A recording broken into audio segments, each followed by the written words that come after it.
Northern Ireland. Kevin Bonaway. Question number 3, Mr. Speaker. Minister. Thank you, Mr. Speaker. In this role, I am committed to supporting all people across Northern Ireland.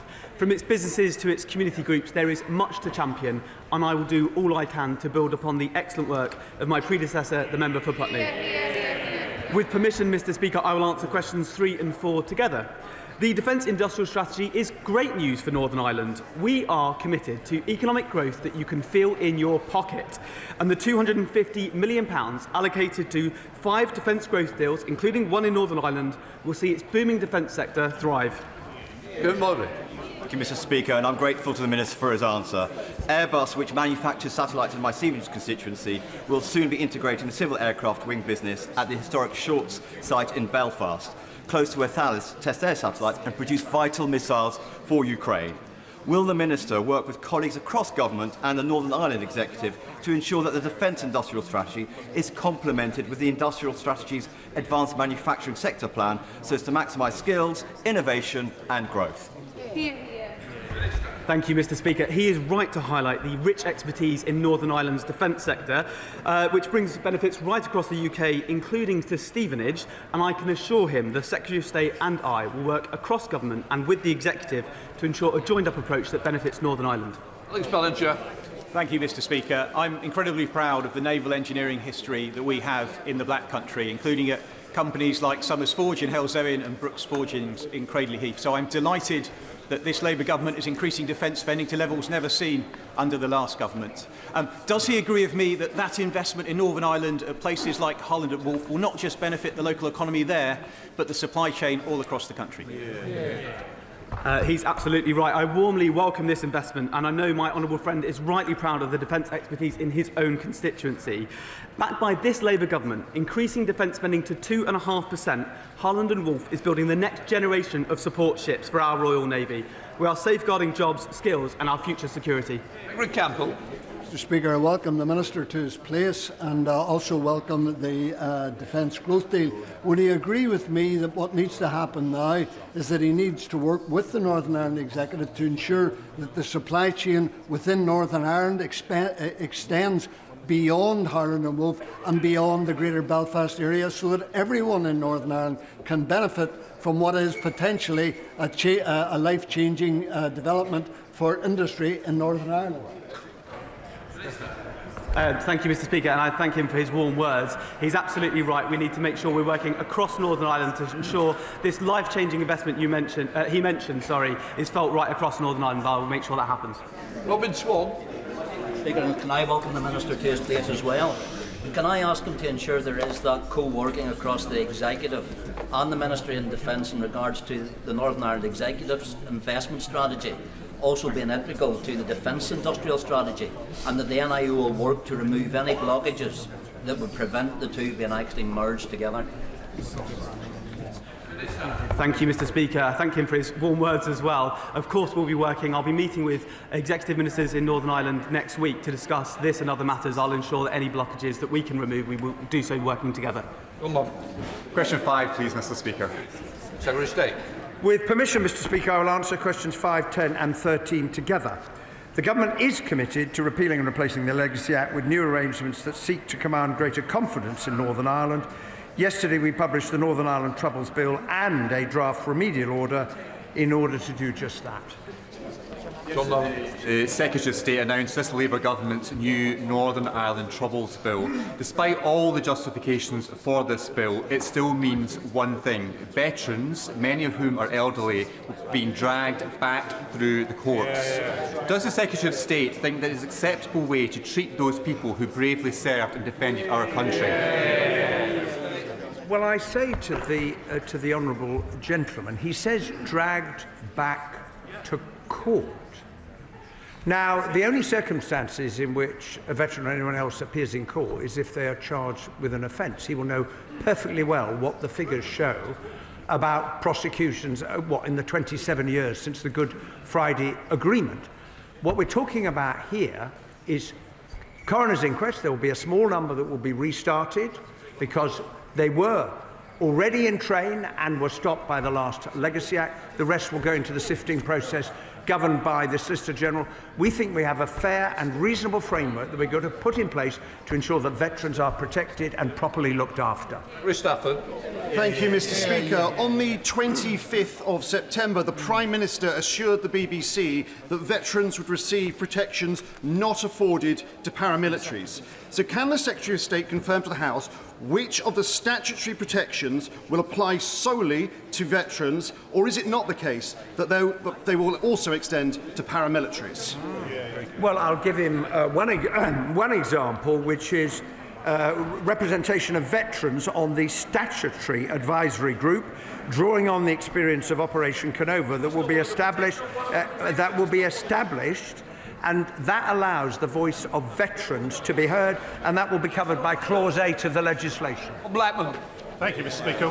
One of the concerns of dragging veterans through lawfare and our courts is the effect on army recruitment. So what's his reaction to Colonel Nick Kitson, the son of General Sir Frank Kitson, who said, how can anyone volunteer to put their life on the line for a government, indeed a nation, that does not have their back? Well, I would say to the honourable gentleman, I meet many cadets who are very keen to join the armed forces, and we should pay tribute to all of those that are offering their services to the nation in defence of the realm, and we should not talk down the importance of that recruitment effort. I think if anybody looks in the round at what we are putting forward, they will think it is reasonable, and I've met many veterans, as the Veterans Commissioners have said, who will argue we're not looking for immunity under the law, which is what the Legacy Act gave. They're looking for fairness under it, and that is what we will provide. Tommy Perkins. Mr. Speaker, does my right honourable friend agree with me that people who join the British Army absolutely recognise that they have to abide by the law, but also expect the government will have their back and will offer them that fairness? Can he offer the assurance that people who've served in Northern Ireland will be given the same fairness that they should expect, and that this is a government that genuinely has their back? I'm very happy to give my honourable friend that assurance, and to take one other example of the protections, saying that no veteran will have to return to Northern Ireland to engage with legacy processes is something that was put to us by veterans in the discussions that we had. We are legislating for it in the bill. Secretary of State Alex Blackman. Thank you, Mr. Speaker. This morning, unusually, I rise to congratulate the government on having admitted a terrible mistake. Earlier this year, this side of the House voted against Labour's draft remedial order, which would have allowed Gerry Adams to sue the taxpayer. So we welcome the fact that yesterday the Labour Party amended that order. But the question remains, why did they ever bring forward such a ridiculous policy in the first place? Well, I hope that the honourable gentleman would say not only congratulations, but I hope that that is the spirit in which these discussions about legacy matters will continue. Because when I say I'm prepared to listen, I mean it. But I would just point out to him the problem arose because of the Supreme Court judgment, as he's well aware. For just over 2 years, the last government couldn't find a solution. The one that was put in place didn't work because it was found to be incompatible, but I have reflected on the point that was made in representations, and this will ensure that there is no gap, as it's been referred to, but we have found a mechanism which we believe will achieve what 46 and 47 sought to do but failed. Alex Burkhardt. Well, I invite the Secretary of State to look at his own legislation, because clauses 89 and 90 are markedly similar to the sections that we left him. Now, this side of the House may have won the battle over this, but we still haven't won the war to protect our veterans from vexatious complaints. But isn't it the truth, Mr. Speaker, that if it hadn't been for months of campaigning by the Conservative Party, by the Shadow Defence team, by the media, reports from Policy Exchange, which may now well have saved the taxpayer hundreds of millions of pounds, Labour would have stuck to their plan and allowed Mr Adams and his comrades to sue anyway? Well, I indicated to the House quite some months ago that we were determined to find a means of dealing with the Supreme Court judgment in 2020 on the subject of the Carltona principle. That is what our proposed legislation will seek to remedy. We think it's a better formulation than 46 and 47. I look forward to his support in passing it. Andrew Rosendahl. Number 6, Mr. Speaker. Thank you, Mr. Speaker. The government is committed to safeguarding Northern Ireland's place in the UK internal market and implementing the Windsor Framework in good faith. The internal market scheme enables traders to move goods from Great Britain into Northern Ireland tariff-free, and since May with significantly reduced paperwork and checks. It is a disgrace that the Safeguarding the Union provisions severely restrict trade between Great Britain and Northern Ireland, binding the province to 300 areas of EU law over which the people have no say. So, will the Secretary of State take steps to remove what is left of this damaging international trade border within our own nation and restore the birthright of the people of Northern Ireland as equal citizens of this United Kingdom?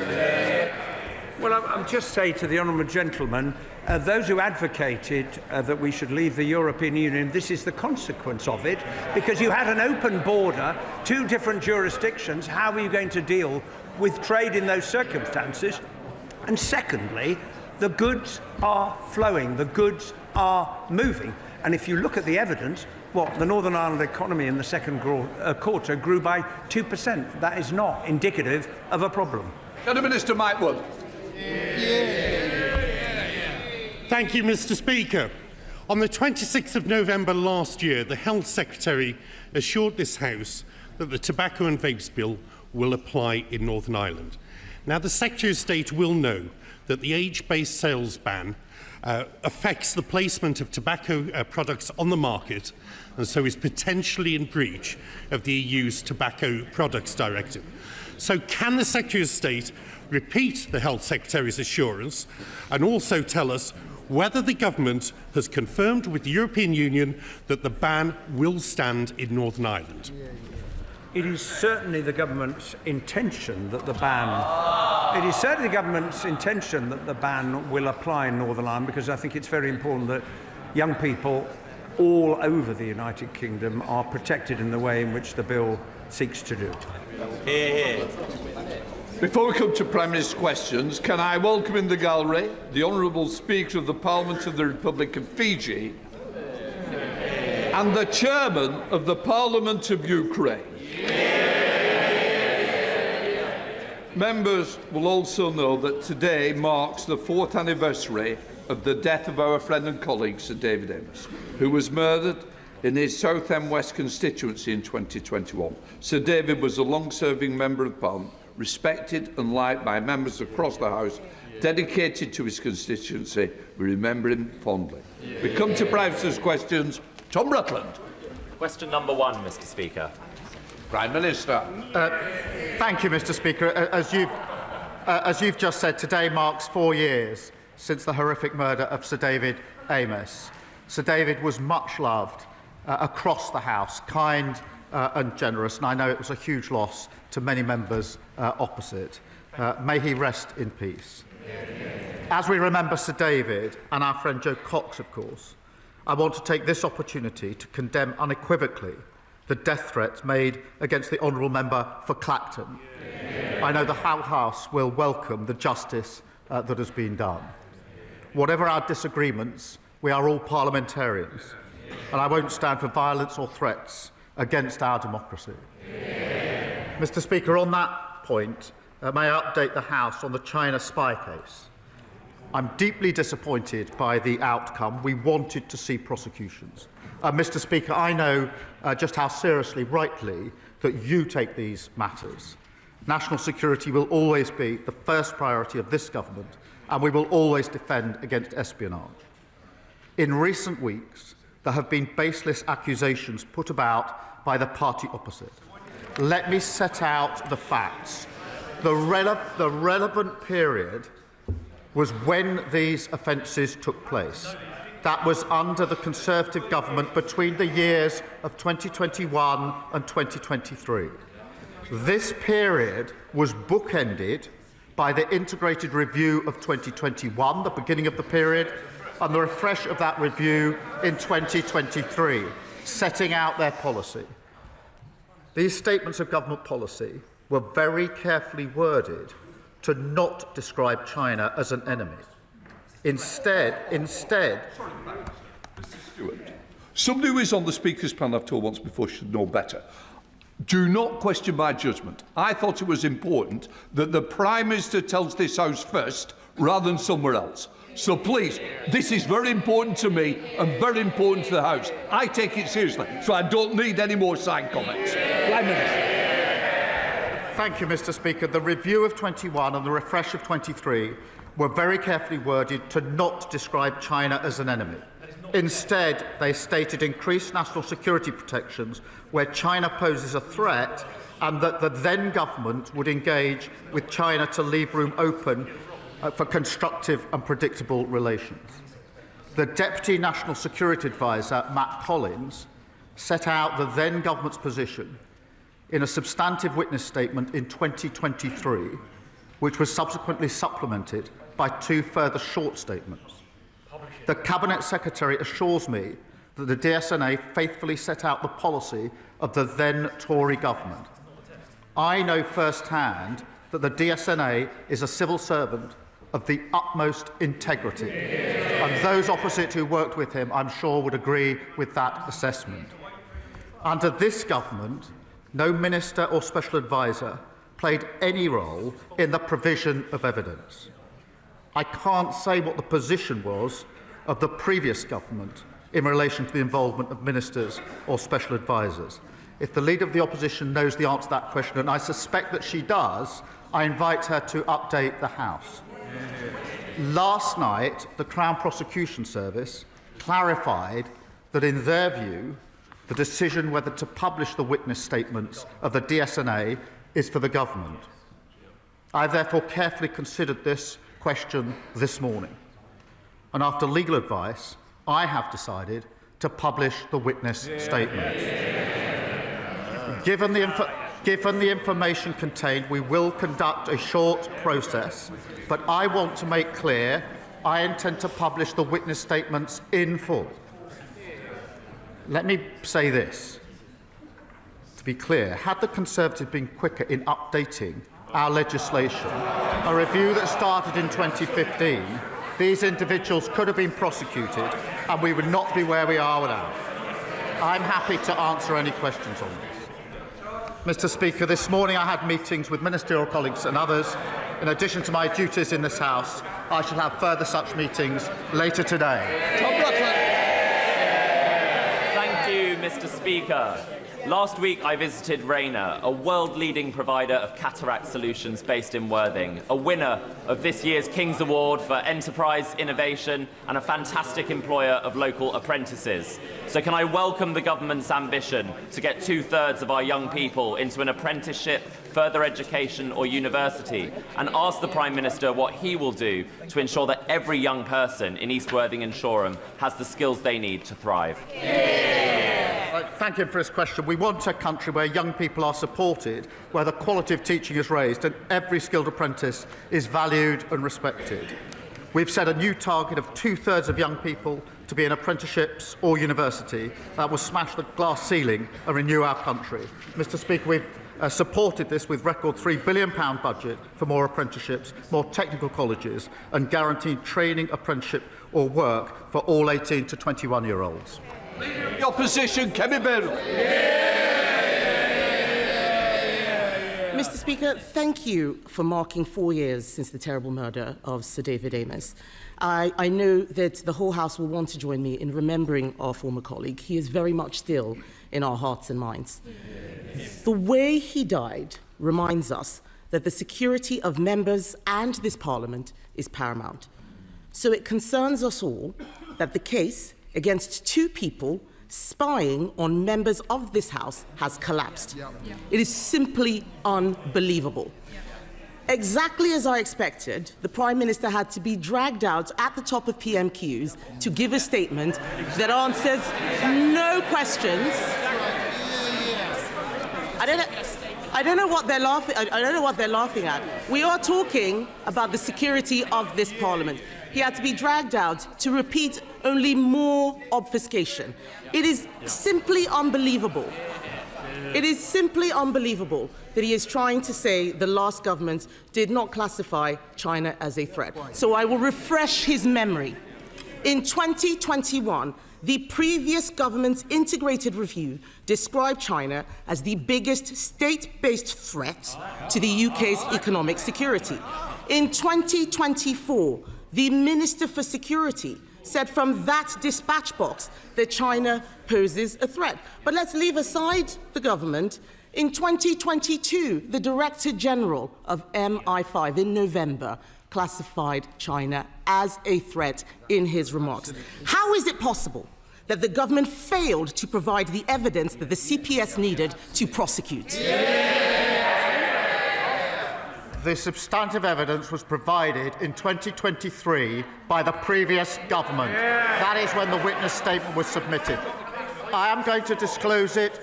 They will all be able to read it. The substantive evidence was written and disclosed and submitted in 2023 under the last government. I noticed she didn't indicate whether ministers were involved in that at the time. Mr. Speaker, she questions what's in the review, the refreshed review in 2021 and 2023. Let me be clear. The then Foreign Secretary, sitting, I think, over here, the Honourable Member for Braintree, 1 month after the arrest, so absolutely the relevant time, gave a speech at Mansion House. It was called Our Position on China, setting out the government's policy. He said in that speech, summing up China as a threat in one word would be, his words, impossible, impractical, and most importantly, unwise. Foreign Secretary, Mr.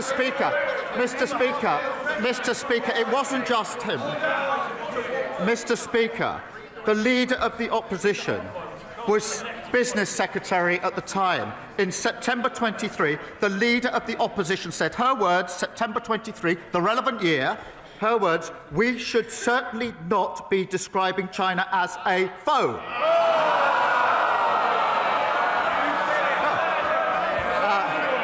It's worth looking up the word foe in the dictionary, Mr. Speaker. She went, Mr. Speaker, it doesn't end there, Mr. Speaker. In September 2024, the Leader of the Opposition said this, I quote, I have shied away from calling China a threat. She is playing politics with national security.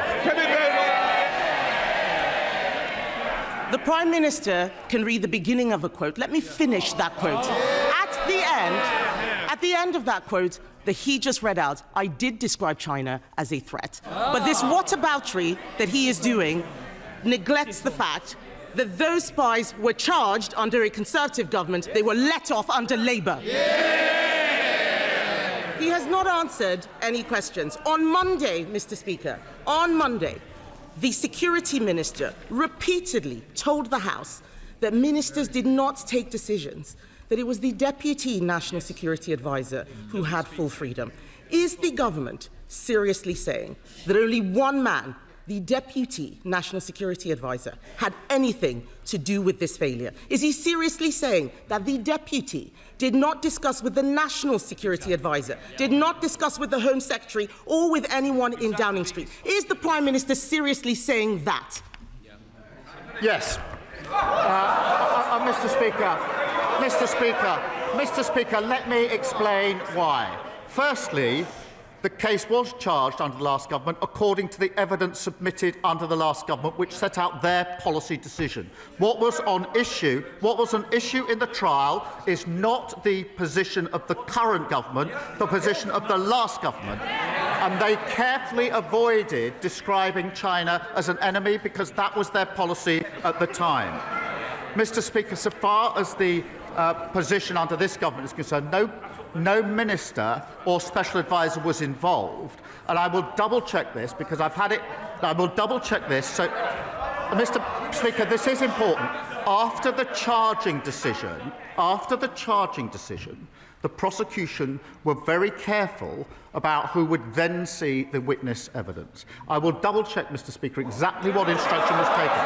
But I can be absolutely clear, no minister was involved, no special advisor was involved in this, and I'm assured as I can be that the prosecution was saying that it would be the witnesses only that were involved in short updates, the evidence that was submitted under the last government. That's not good enough. Mr. Speaker, the end of the answer was different from the beginning of the answer. What on earth is the point of us having a lawyer rather than a leader as the Prime Minister if he can't even get the law right on a matter of national security? He keeps going to the CPS. The CPS have said that they are satisfied that they were right to charge in August 2024. The Sunday Times reported that Jonathan Powell, the Prime Minister's national security advisor, convened a secret meeting to discuss the security consequences of the China spy trial. Did the meeting happen, or is the Sunday Times making it up? Mr. Speaker, she's clearly not a lawyer or a leader. Mr. Speaker.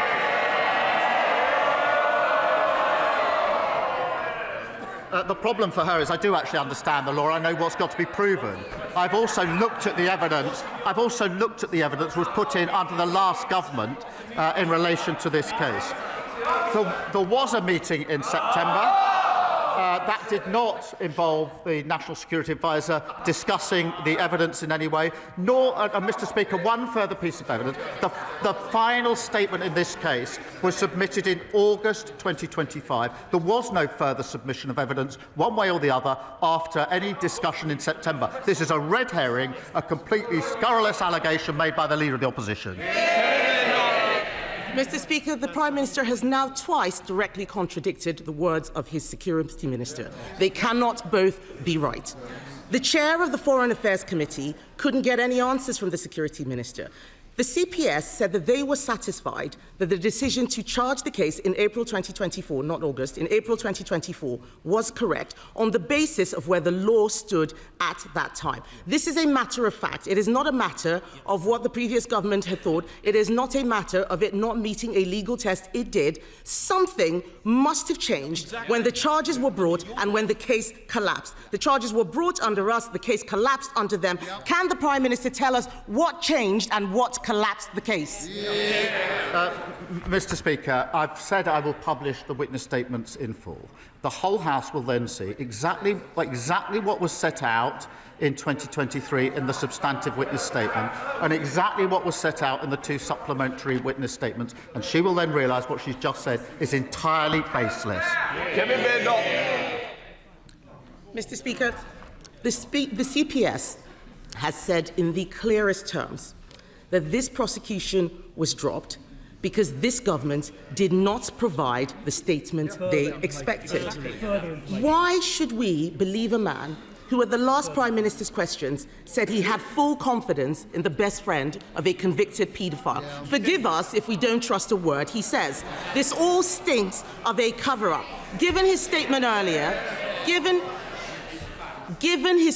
earlier, will the Prime Minister publish today not just the government witness statements, but also the meeting minutes and all of the correspondence that he had with the CPS? Mr. Speaker, let me be clear. The only process I want to go through is in relation to some of the individuals in the statements to make sure they know it's coming out. I can assure the House there's no substantive delay here. I know it is of concern to a number of people, acute of concern to them. I will have the statements out in full. There is a bit of proper process I need to go through. The honourable member will understand why that's necessary. Then they'll be published in full. She asks about minutes, etc. There is a usual rules and process for government. But I remind her that the substantive issues in this case were discussed at meetings under the previous government. So they're asking me to disclose the discussions that they had in relation to the witness statement in the first place. Mr. Speaker, you deserve better, and this House deserves better than the evasive answers that we have had from the Prime Minister. Even the former Cabinet Secretary, Lord Butler, has accused the government of being economical with the truth on this issue. The Prime Minister can't tell us why Jonathan Powell had a secret meeting, which the Security Minister said he had no involvement in the case. He can't tell us why his government did not provide evidence that China was a threat. I suspect those statements won't prove it either. He's blaming his civil servants. He's blaming the media. He's blaming the last government. He cannot explain why he could not see this case through. He should have seen this case through. And let me be clear, Mr. Speaker, about what has happened. A serious case involving national security has collapsed because this government is too weak to stand up to China. And if the Prime Minister cannot protect the members of this House, what does that say about his ability to protect this country? The case did not proceed because the policy of the past government did not meet the test that was necessary. That is the long and the short of it. Far from evading, I have said I will disclose the full witness statements that set out exactly what was in the witness statements, exactly what the subsequent statement says, and the allegation that somehow they were changed, that the first statement and the second statements are different, is completely and utterly unfounded. Mr. Speaker, it's a pathetic spectacle. Instead of taking responsibility for the fact they failed to update the law so this case could actually be the review, Mr. Speaker, 2015 was the review into the legislation. They took 8 years to change the law. Had they done that more quickly, this case would have proceeded. It was their failure, and they're just slinging mud. Meanwhile, we're getting on, Mr. Speaker, with renewing our country, new planning reforms, get rid of building, online hospitals for waiting lists, new opportunities for young people. Labour's building a better future. They can't even come to terms with their past. Thank you, Mr. Speaker. Derby is a city on the up, but unfortunately this last year we've been devastated by knife crime. Nasty Tory austerity decimated frontline policing, and we're now paying the price for that. At my regular city centre safety summits, the message is clear: to turn the page, we need action and not words.